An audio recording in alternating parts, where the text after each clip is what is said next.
सामान्य शेतकऱ्याच्या जिव्हाळ्याचा विषय सह्याद्री सहकारी कारखाना या कारखान्याच्या पंचवार्षिक निवडणूक येत्या 5 तारखेला होते। त्यानिमित्त सांगता सभेला उपस्थित आपल्या सर्वांचे नेते या राज्याचे माजी मंत्री आदरणीय बाळासाहेबजी पाटील साहेब, मंचकार उपस्थित कडेगाव, कडेपूर, खटाव, कोरेगाव, सातारा, कराड दक्षिण, कराड उत्तर आणि सर्व पक्षाचे, काँग्रेस असेल, राष्ट्रवादी असेल, भारतीय जनता पार्टी असेल, सर्व पक्षाचे नेते या ठिकाणी सर्वांनी आपलं मनोगत व्यक्त केलं। आपण का पीडी पाटील पॅनलच्या पाठीमागे उभं राहायचं? स्वर्गीय चव्हाण साहेबांनी एक स्वप्न बघितलं होतं की ज्या मतदारसंघात मी निवडून जातो त्या मतदारसंघातील शेतकरी हा कारखान्याचा मालक झाला पाहिजे।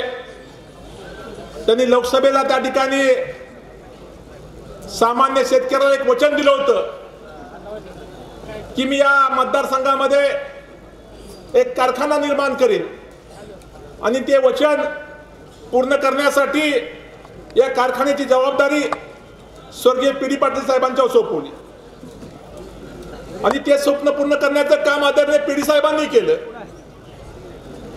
आपण जर बघितलं तर राज्याच्या सहकार कारखानदारीमधली परिस्थिती बघितली तर त्या ठिकाणी खूप अडचणीतनं या राज्यामध्ये कारखानदारी उभी राहिली।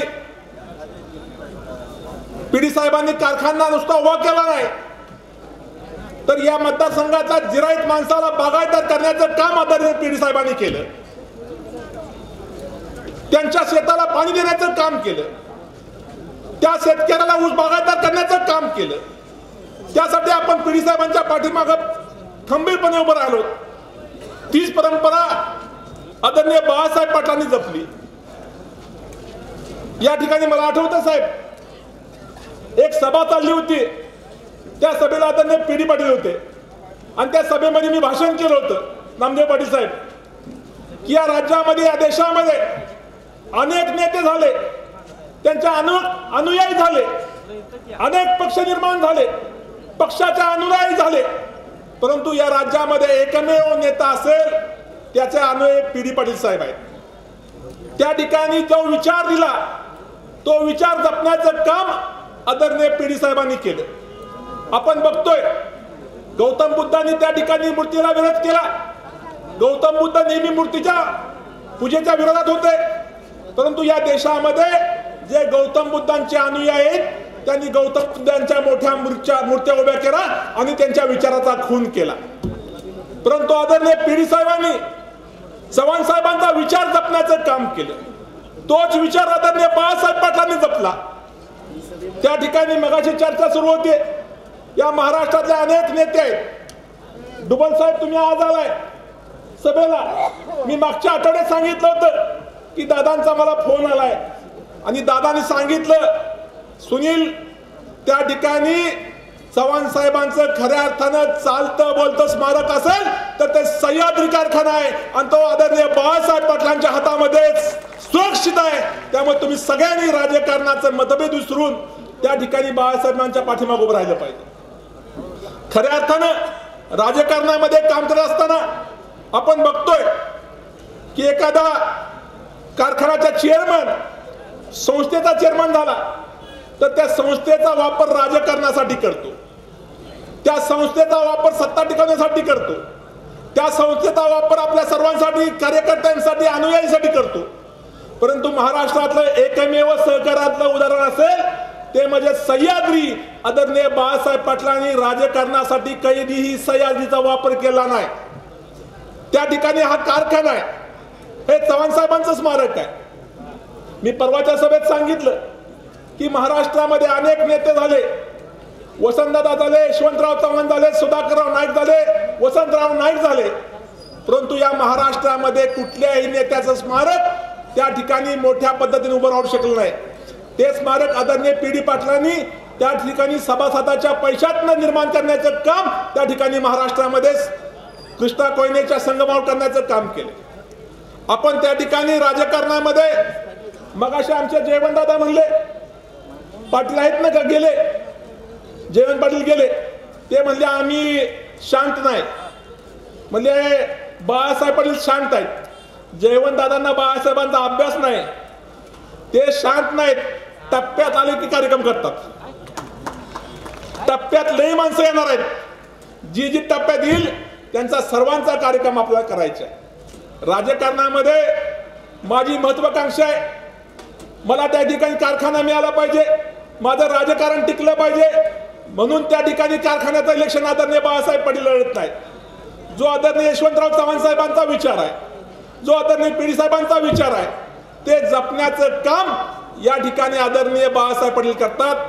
आपण जर बघितलं तर त्या ठिकाणी महाराष्ट्रामध्ये एकमेव कारखाना असेल की तो सह्याद्री कारखाना आहे. ज्या माणसानं सह्याद्रीला ऊस घातला, ज्याचा नियमित ऊस येतोय, त्या ठिकाणी तो कुठल्या गटाचा आहे, तो कुठल्या विचाराचा आहे, तो कुठल्या पक्षाचा आहे असं न बघता त्या ठिकाणी येणाऱ्या शेतकऱ्याला सभासद करण्याची भूमिका आदरणीय पिढी साहेबांनी घेतली आणि तीच भूमिका आदरणीय बाळासाहेबांनी घेतली. अनेक कारखाने महाराष्ट्रातले बघितलेत, 10,000 12,000च्या पुढे सभासद नाहीत, परंतु आमच्याकडे सगळ्यांना खुलं आहे. परंतु या ठिकाणी महाराष्ट्रामध्ये आपण सर्वांनी निश्चित, दीपकराव ही गर्दी फक्त मसूर गटाची आहे, रहमतपूरमधून एकटा झालोय, फक्त सगळे सैन्य मागं काम करतंय. त्या ठिकाणी मगाशी सांगितलं गेलं की आम्हाला जखम झाली, आम्ही कार्यकर्ते म्हणून काम करतोय. या मतदारसंघामध्ये स्वर्गीय चव्हाण साहेबांचा विचार जपला पाहिजे, चव्हाण साहेबांचा विचार जिवंत ठेवला पाहिजे. या ठिकाणी राजकारणामध्ये यायचं, वाम मार्गातून पैसा कमवायचा आणि त्या पैशाच्या माध्यमातून राजकारण करायचं, ही जी प्रथा या मतदारसंघात सुरू झाली, ती प्रथा आपण थांबवण्याचं काम या ठिकाणी कारखान्याच्या इलेक्शनच्या माध्यमातून करावं अशी विनंती करतो. मगाशी मला एक मेसेज आला मोबाईलला, कुठला कार्यकर्ता आहे माहित नाही, म्हणजे आजपर्यंत बाळासाहेब पाटील एवढे कारखान्याचे इलेक्शन लढले, एवढे आमदारकीचे इलेक्शन लढले, परंतु बाळासाहेबांनी कुठल्याही गाडीचे पैसे कधी ठेवले नाहीत. आता विद्यमान आमदार म्हणले आमच्यामध्ये गाडी वापरली तर पैसेच दिले नाहीत. तो पट्ट्या खिशात 10 रुपये असले तर म्हणणार माझ्याकडे लाख रुपये, तो कुणाला देत नसतो. मगाशी मानसीरान सांगितलं की 8 पॉइंट काय रिकव्हरी वाटतं, किती 8.92. अहो आपण कडवा गाळ तर 8.92 रिकव्हरी येत्या, ही का उसाची रिकव्हरी आहे का? म्हणजे त्या ठिकाणी काटा मारायचा, त्या ठिकाणी रिकव्हरी मारायची. अशा माणसाच्या हातात कारखाना द्यायचा का? द्यायचा का? मग सगळ्यांनी सगळं झालं पाहिजे.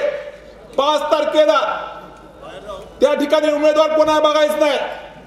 पिढी पाटील चिन्ह, त्या ठिकाणी पॅनलचं चिन्ह कबशी आहे, त्या कबशीच्या चिन्हासमोरचं बटन दाबायचं आहे आणि त्या ठिकाणी आपण सर्वांनी 21 चिन्ह त्या ठिकाणी घरवर गेलं पाहिजे. माणसांना, वयस्कर माणसं आहेत, मतदारांना सांगितलं पाहिजे कुठलंही नाव न बघता कब्बशी बघायची आणि 21 कब्बशी समोरचं चिन्ह दाबायचं, ही भूमिका आपण घेतली पाहिजे. निश्चित मला खात्री आहे की त्या ठिकाणी विजय सभा राजकारण जर आपण बघितलं कडेगावचं, कडेपूरचं, तर त्या ठिकाणी महाराष्ट्राला माहित आहे वेळ भोपळ्याचं वैर आहे, परंतु सह्याद्रीच्या बाबतीत अशी भूमिका आहे, देशमुख आणि कदम त्या ठिकाणी सह्याद्रीच्या विचारावर एक येतात. मग आपण काय केलं पाहिजे हा आपण विचार केला पाहिजे. जर कडेगावच्या माणसांना कळत असेल त्या ठिकाणी राजकीय वैर विसरून ती दोघं एकत्र येत असतील, तर या ठिकाणी आपण या मतदारसंघामध्ये चव्हाण साहेबांचं नाव घेतोय, त्या मतदारसंघातल्या माणसांनी विचार केला पाहिजे की आपण कुणाच्या पाठीमागं उभं राहिलं पाहिजे. खऱ्या अर्थानं बोलण्यासारखे खूप विषय आहेत. जे राहिलेलं भाषण आहे, ज्यांचा हिशेब करायचा आहे, तो विजयी सभेत आपण त्या ठिकाणी 6 तारखेला करू. या ठिकाणी आपण सर्वजण मोठ्या प्रमाणात आला त्याबद्दल सर्वांचं मनापासून आभार मानतो. थांबतो. जय हिंद, जय महाराष्ट्र, जय शिवराय.